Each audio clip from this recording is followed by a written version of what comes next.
Well, I decided that maybe I could make a little video about DSLR astrophotography.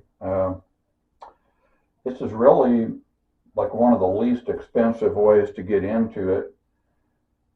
Obviously it depends on what equipment you already have, but like in my case, I've got this Nikon D50 here. I've actually got a couple of them, and I got these for like $50 or so a piece just for the camera body. And that came with like a charger and a battery, and one of the batteries is good and one of them so. But for the price, that's all right. And this one here is one I actually converted this to full spectrum. I've got a video where I took it apart and I removed an internal filter. I learned how to do that just watching other people's videos. But I mean, like this lens here, I think is really nice. This is a 300 millimeter Nikon. It's an H series. I think this was made around 1971. So this used to be really expensive back, when it was new, obviously. But of course, it's all manual focus. There's nothing automatic about it. And when I put it on one of these newer cameras, they don't read any information at all from the lens. So the camera doesn't know if you've opened up your f-stop wide open or if you've shut it down to f11 or whatever. It has no idea. So if I was doing any photography with it, really, you have to put it on manual. So I set it on manual exposure and also manual focus, just so the camera is not looking for a lens to focus with. And one of the things I really like, at least with this type of camera, since this is 6 megapixels and it has they're a pretty large pixel. This is the APS-C size of sensor, which is a little bit smaller than the old 35 millimeter. The original 35 millimeter was like 24 by 36 millimeter was the size of each negative. I think these here are like 15 millimeters by 23 millimeter. And a Canon is almost the same. If you have a Canon camera with a APS-C, their number is just slightly different. So for this one here, it says this is a 300 millimeter lens, but since this crops part of it off basically by having a smaller sensor, it's supposed to be equal to about 450. But it's still just 300 millimeter lens. It's just, like I say, all it's done is crop part of it off. But I think I paid around $60 for this, and it's quite decent shape. And then I've got this 200 millimeter lens mounted on here. This one's even older. This is also a Nikon, and this is Q series. And I think this was made like maybe 1968. I found a website where you could, some guy kept track of all these different Nikon lenses, and he would estimate what year they were manufactured on based on a range of serial numbers. So I just kind of estimated. I knew they were close to 50 years old or so. That gave me a little better idea. And then I've also got a 400 millimeter lens over here. And this one here is my kind of generic, I guess you could say. It's not a Nikon. And take off the lens cap. This one here does not have a lens hood built on. I went and bought construction paper, or some people call it poster board, at Walmart. It's just cheap black paper that's real easy to cut with scissors. And I made my own lens hood, and it also works kind of as a dew shield. But I do use dew heaters with these if I get a lot of humidity. I think I might have paid $30 for this. It wasn't real expensive, and I was surprised how nice of pictures it took. I've taken pictures of it with it outdoors. The closest I could focus with this looks like it's around 30 feet. And I've tested it at that close before. A time or two when I first got it, I went out in the yard, and of course I did it on a tripod, and there was a turtle out in the yard burying eggs. I live close to a lake, and turtles will come up the hill and bury their eggs in my yard. So every now and then you see one, and they'll sit there, and you can get up pretty close to them and take a picture. But this one here was the only one out of these lenses that I couldn't just set on infinity and go. And I found that out just recently. If I set, when I'm taking my pictures with these, I just rotate till it stops at infinity, and it looks like the line's right there in the center. I do the same with this one. And I remember a lot of people in the groups on Facebook were talking about how they couldn't do that with their camera lenses. And I decided, well, maybe it was because they have really new cameras that have much smaller pixels. So I'm thinking this, with the 200 and the 300, maybe just my pixels are large enough that if there is a little focus error, it doesn't really show up. But at 400 millimeters, if I take it all the way in, it does have a little focus issue. And I found that I had to back it off, and I noticed here the last time when I was trying to fine tune it, checking it against some bright stars, that if I lined up the little center line pretty close to the infinity mark, it was actually about focus. So they actually have it calibrated pretty good with that. Let's see. So yeah, that was the first one I've had to do that. Oh, another thing. When I do this, some DSLRs have what they call live view, where you can run a USB cable over to your computer, just turn this on, and it's kind of like looking into a video camera before you press the record button. This one here doesn't do that, but I call it semi-live view because I can, if I have the USB cable on there and have the camera powered up, if I take a picture, it allows me to see the folder for the memory card. So it's just kind of like having another drive, like a USB drive. So I can take a picture and wait a couple seconds, and it'll show up on my computer, and then I can open up and look at it. Let's see, when I start off at the beginning, I set this on fine quality instead of raw, and do 30-second exposures typically, and that's on a tracking mount. You know, if you're on a fixed tripod, you'd need to go shorter, just depending on the focal length of your lens. With these here, you wouldn't be able to go near that long. I mean, I think with a 400 millimeter lens, I think on a tripod you could only go a second or so. Okay, yeah, so I was talking about using JPEG and Fine for when I first set up to calibrate, and that is mainly because I use a plate solving software. I use a thing called All Sky Plate Solver. I made a little video on that, and that's one where you actually download the database of stars, and you have those on your computer instead of getting online.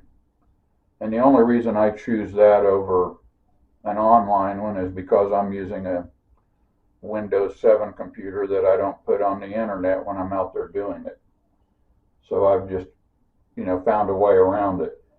And not long ago I decided to download the entire database of those stars, because when you get on that site, after you download the software, you kind of do part of your setup process.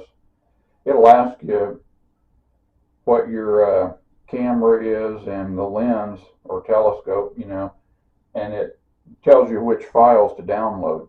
And I ended up, like I said, I downloaded all of them, and it was over 30 gigabytes. So that took quite a while to download. Now, one thing I did notice that was really nice, I dug around and I could figure out what internal folder it was stored in. And if I wanted to have that software on more than one computer, I could just transfer them over from that folder to the same folder on another computer, and I don't have to download them again.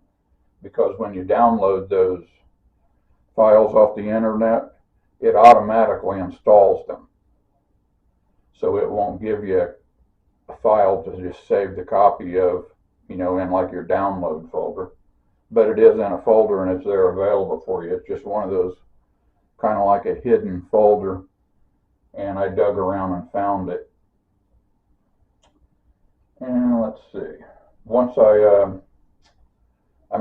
the plate solving, that works really nice with these short lenses.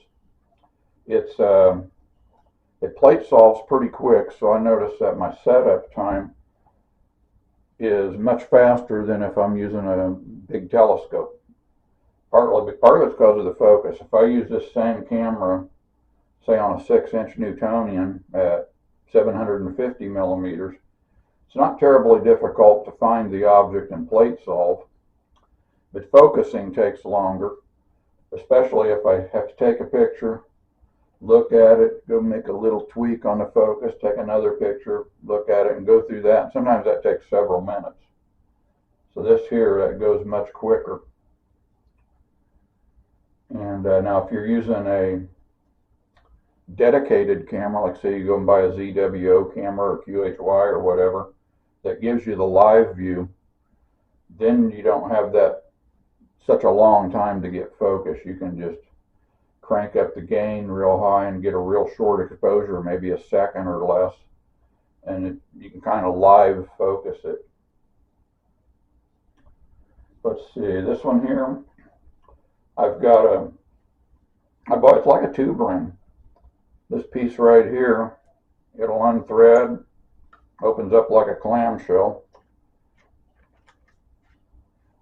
So that's how the reason I do this is so that I've got 2 points connected for the camera.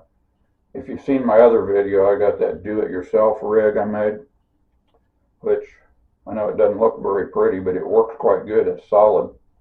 So I like to have one bolt going in here and another one up here. And on my other lenses here, this 300 millimeter, it has its own tripod socket. So I've automatically got 2 places, and the same with the 400. So that's real nice, because especially when you start getting with these heavy lenses, that's an issue. Now, if you're doing something wide field, or if you have a really lightweight lens, you can get away with it. I know, like if you've got a 50 millimeter lens, or 25 or 28 or whatever, and you're trying to do real wide field, it's not so much of an issue. If something like this, it'll start turning. So let's see, then another thing is the guiding is considerably easier for me at these short focal lengths. So it just seems like it's so much easier for me to get going and take pictures. I still like to use the telescopes, but I've noticed that it's a lot more likely to be trouble-free, especially if I'm using the 200. I don't really have any problem with these other two, but my guiding, I can guide. I mean, sometimes it'll show, I'll show you on the computer too.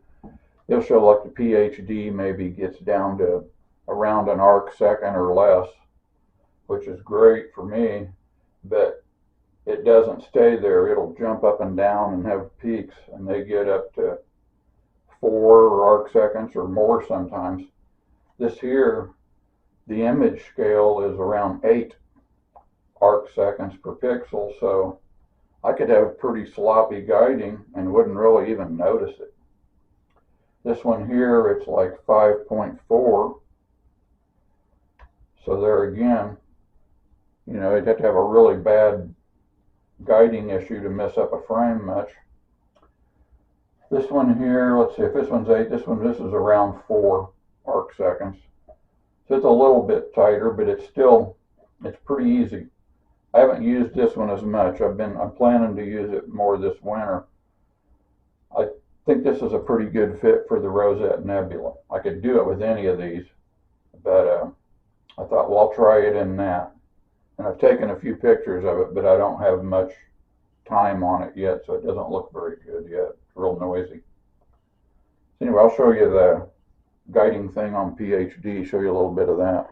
So here's a screenshot that I took while I was guiding. This was way back in January, so it's been, almost 11 months ago, I guess. And this was with the 300 millimeter lens. And my guiding, if I look over here at the total, these numbers look quite nice. Now, of course, see, I have peaks. But see here, it says my total, I was guiding at around 1 arc second, at least at this point in time. My peaks were like 2.57 in RA and 3.55 in declination. And that was just over a period of a few minutes. And it really didn't hurt my picture any, since I was using a camera lens where I was at around 5.4 and arc seconds per pixel for my image scale. So as long as your peaks on your guiding are less than that, you want them to be considerably less so they never even mess with it, but I just do the best I can with it. And if I'm using a telescope, it gets down quite a bit more. Like, I think if I use the same camera on a 6-inch Newtonian, it's something like, the image scale is something like 2.13 arc seconds per pixel. So then these here, my stars would definitely be getting messed up. And then I either have to ignore it, or I've learned that I can do what I call stars only, where I'll just take another set of images with considerably shorter exposures, just going after the stars, because there's a program, StarNet++, that I've learned to use. It's a freebie, and it'll remove all or nearly all of the stars for you, even if they're out around. And then you can concentrate on your object that you're photographing and just clean up the background, and then superimpose the stars back in there. So that works pretty nice. So this was the best result I managed to get out of that comet. I say the only green in it that I was able to get is just right around here. Some pictures had more, but I was happy to get some color around it at all and just get a nice looking image. So I did this, I spent close to 2.5 hours taking images that were, I think they were 4 minutes long. And I used a deep sky stacker to process it. And I probably ought to make a video sometime on how to process a comet in there. It's got some settings where you can tell that you're doing a comet. And you can actually get nice looking stars and a nice looking comet. If you've never taken a picture of a comet before, it's moving at quite a bit of a different speed than the stars, so you would actually see it drifting across the stars if you took a long enough exposure, even with tracking. Now, you could try to track the comet if you wanted, I suppose, but it's easier I think, to track the stars. And then I just get my exposure short enough so that the drift of the comet's not too bad at all. See them while I'm thinking about it. I like to use calibration frames.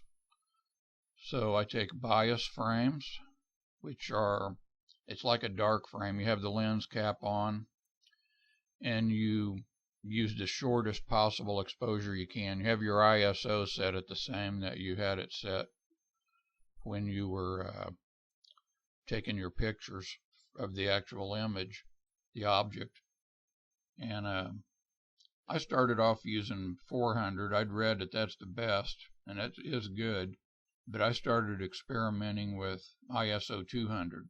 That's another thing I've just remembered.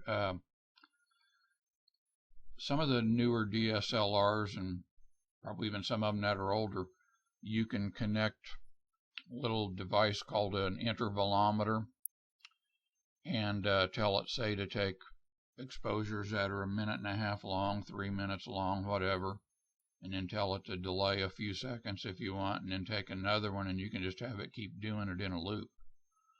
While with me, if I was doing the longer exposures, I would timing it manually, and I would just actually use the clock on the computer itself.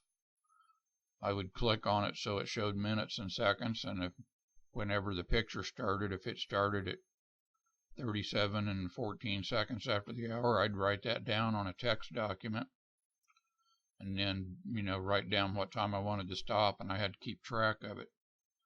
But one of the things I learned was the Nikon D50, the longest exposure it'll do on bulb, they say 30 minutes. So I tried it, and it's like 29 minutes and 59 seconds. That's close enough, but that way I don't have to time it manually, which of course that's a really long exposure.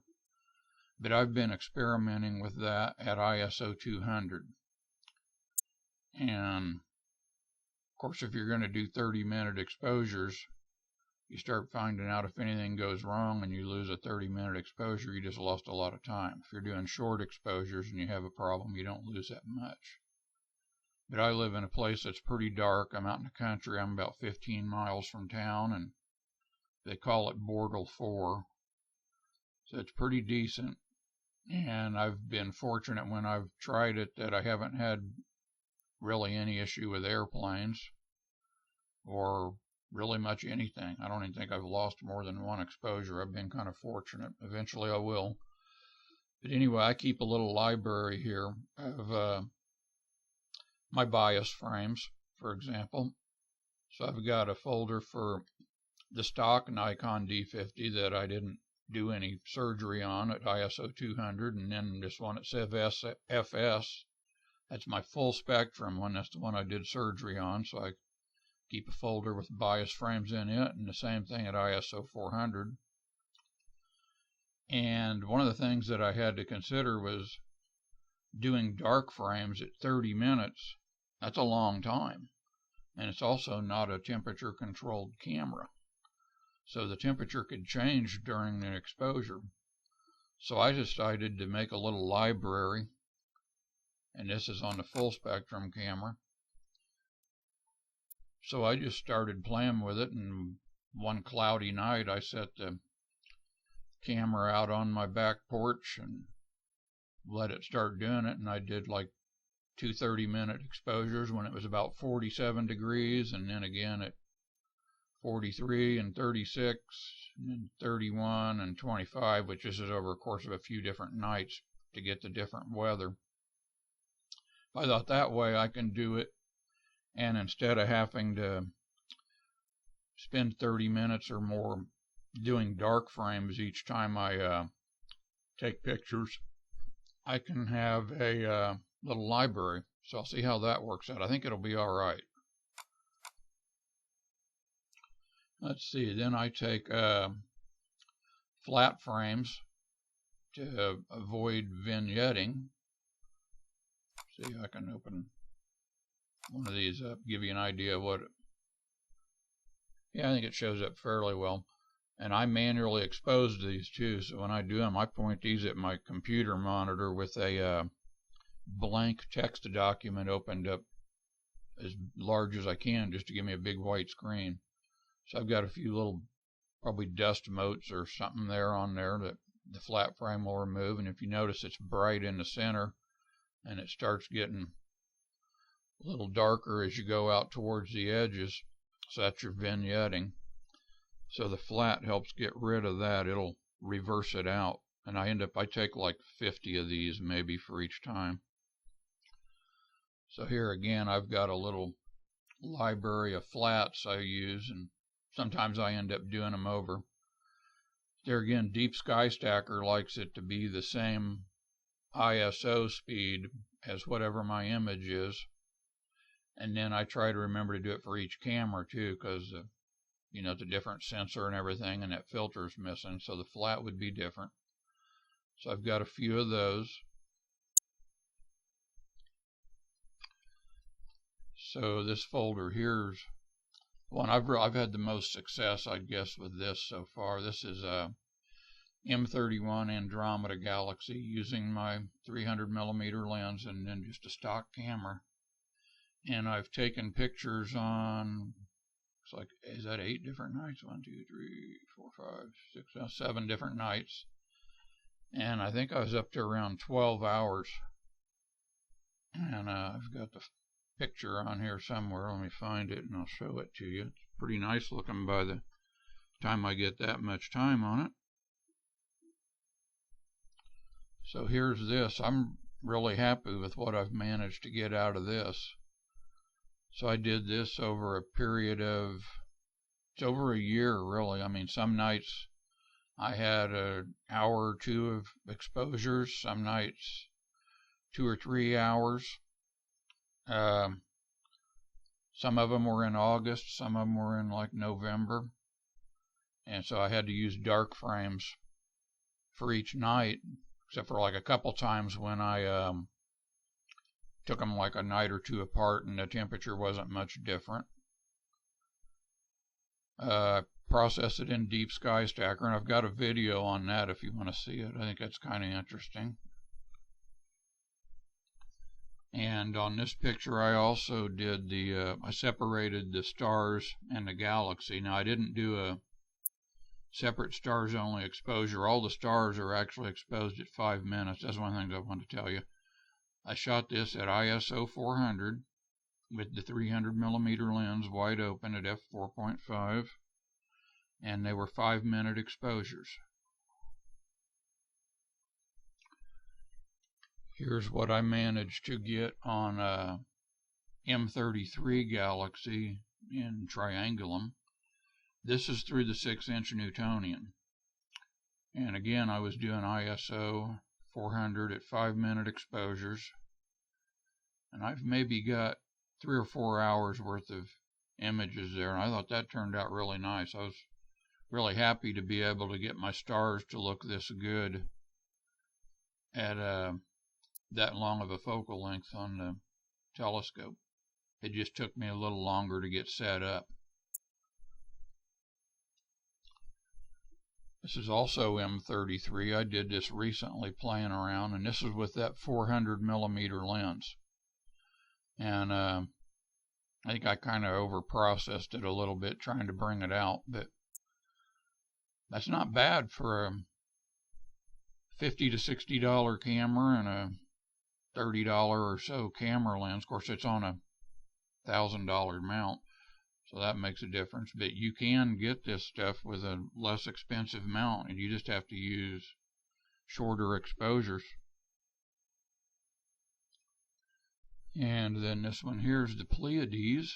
This one here is looking quite nice. I did this with the 300mm lens, and again I was using ISO 400 at 5-minute exposures.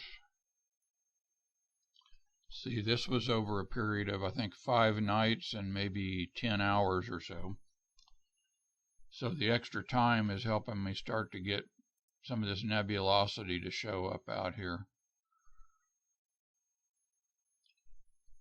Here is the North American Nebula, and it's kind of hard to see it, but the Pelican Nebula is right over in here someplace.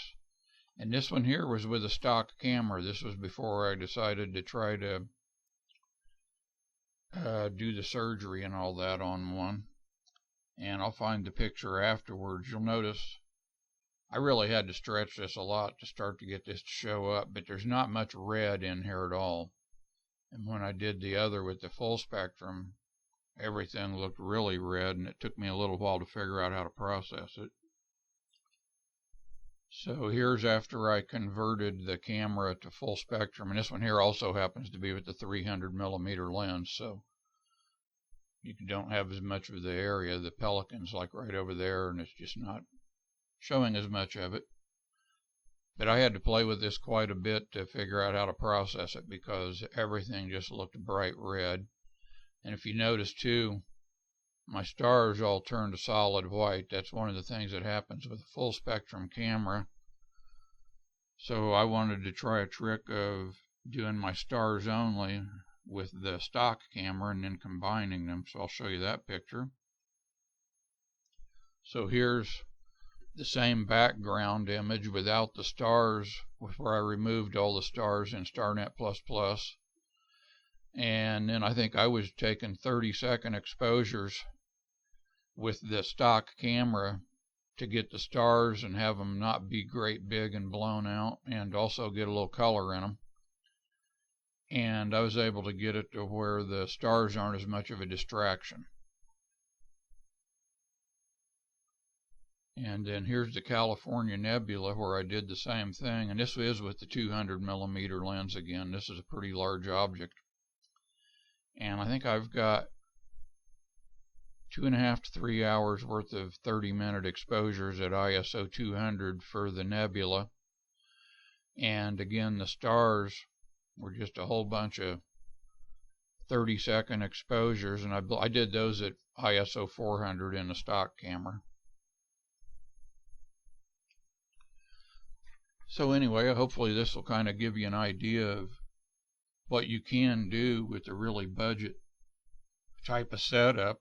So you don't have to have a real expensive camera. Of course, if you get one, you can get much better results, but most of those you still have to learn a lot of techniques. If you go out and buy you can buy PixInsight and all kinds of really nice software, but I've watched videos of people doing that and they get great results, but there's a learning curve like anything else. They have to learn it. And so I guess the closest thing to a magic bullet is if you go out and buy one of those new smart telescopes like a C-Star or a Dwarf 2. People are really impressed with what those do, and I think they're only cost around $500. So that's an idea too if you're looking for a real budget, because of course you can get a tracking mount pretty cheap. You don't have to have guiding and all that. If you get even a simple equatorial mount that just looks like a regular star tracker that only has one tracking motor for RA, if you get your polar alignment pretty good, you should be able to easily do 30-second exposures, and you may even be able to do a couple of minutes or more. You just have to kind of experiment with it. But anyway, hopefully that'll give you a little idea of what you can do with some budget type equipment. So, I'd mentioned that I was using about $1,000 mount. It's a Celestron AVX. If you're planning to only use a DSLR and relatively lightweight camera lenses, you don't have to have that heavy of a mount. I mean, it certainly will work, but if you want to go cheaper, a lot of the tracker types that are for considerably less payload, instead of holding, say, 30 pounds, they're made for 15 or 10 or whatever.